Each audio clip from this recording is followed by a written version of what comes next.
మూవీగా వస్తుంది. కానీ చావా లాంటి ఇంత పెద్ద సినిమా వస్తున్నప్పుడు ముందే మన తెలుగు ప్రొడ్యూసర్స్ కావచ్చు, బ్యానర్స్ ఎందుకు ముందుకు వెళ్ళలేదు? అంటే ఈ మూవీ మీద డౌట్ ఉండి బాక్స్ ఆఫీస్ సేవ్ చేస్తే తీసుకుందామని చూసారా అట్లా అసలు?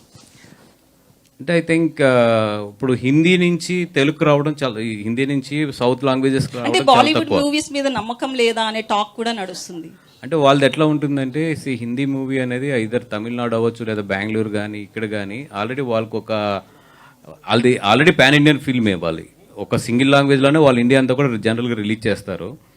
బట్ నేను ఈ సినిమా ఎస్పెషల్లీ తెలుగు తీసుకొస్తున్నప్పుడు నేను చెప్పింది ఏంటంటే డెఫినెట్గా ఇప్పుడు మేము ఎట్లాగైతే హిందీకి తెలుగు సినిమాని తీసుకెళ్ళి ఒక క్వాలిటీతో డబ్బింగ్ చేస్తే ఎంత బాగా ఆడుతుందో, హిందీలో కూడా పొటెన్షియల్ ఉన్న సినిమాలు నిజంగా తెలుగుకి, అంటే వాళ్ళు ఎప్పుడు చేసే తప్పు ఏంటంటే డబ్బింగ్ చేయడంకి ఒక అథెంటిక్ ప్రొడ్యూసర్ ఇక్కడ ఉండి దాన్ని లాంచ్ చేస్తే, ఒక మంచి డిస్ట్రిబ్యూటర్స్ కానీ ఒక ప్రొడ్యూసర్ కానీ దాన్ని ఓన్ చేసుకుని కనుక సినిమాని లాంచ్ చేస్తే అది చాలా డిఫరెంట్, చాలా వేరేగా ఉంటుంది.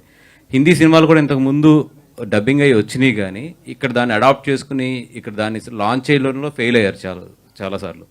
సో అందుకని చెప్పి మొన్న అది నేను క్లియర్గా వాళ్ళకి ఎక్స్ప్లెయిన్ చేయడం కూడా జరిగింది అన్నమాట. లేదని మేము అడాప్ట్ చేసుకుని we will release it as our own film.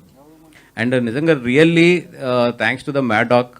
ఎందుకంటే మీరు చూస్తే ఇప్పుడు గీతార్ట్స్ బ్యానర్ వాళ్ళు రైట్ సైడ్లు ఇచ్చారు. అంటే ఒక సినిమాకి ఏంటంటే పోస్టర్కి మాకు లెఫ్ట్ సైడ్ అప్లో ఉంటే కనుక అది మెయిన్ బ్యానర్ అని లెక్క.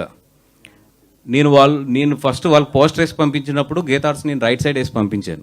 బట్ వాళ్ళు గీతార్ట్స్ మీద ఉన్న రెస్పెక్ట్ కొలిది they change it to the left. వాళ్ళది చాలా మంచి కంపెనీ మ్యాడాక్ అనేది, you know that very big company. But they also respected Geetha Arts very. And లేదంటే ఇది తెలుగుకి వెళ్తున్నారు కాబట్టి యువర్ బ్యానర్ ముందే ఉంచండి అని చెప్పి they respected us our banner so much. And I'm in front of the media I'm very thankful to the Maddock the way they gave us the respect. అయితే డబ్బింగ్ ఎవరెవరితో చెప్పించారండి? ఎందుకంటే ఆర్టిస్ట్ అంటే ట్రైలర్లో కొంతవరకు చూస్తున్నాము డబ్బింగ్ విషయంలో. అంటే ఇదేదో యాక్టర్స్తో ఇలా కాదండి, వెరీ క్లియర్గా డబ్బింగ్ ప్రొఫెషనల్స్తోనే మొత్తం హ్యాండిల్ చేసాము. విత్ ఇన్ ఇంకా జరుగుతుంది కాబట్టి ఐ థింక్ రేపు మొత్తం రిలీజ్ చేస్తాం ఎవరెవరు ఏ వాయిస్లు చెప్తున్నారు అనేది. వాసు గారు, యాక్చువల్గా అంటే ఇలాంటి సినిమాలు తీసినప్పుడు కొంచెం హిస్టారికల్ కానీ ఇలా వెళ్ళినప్పుడు ఈ సినిమాల్ని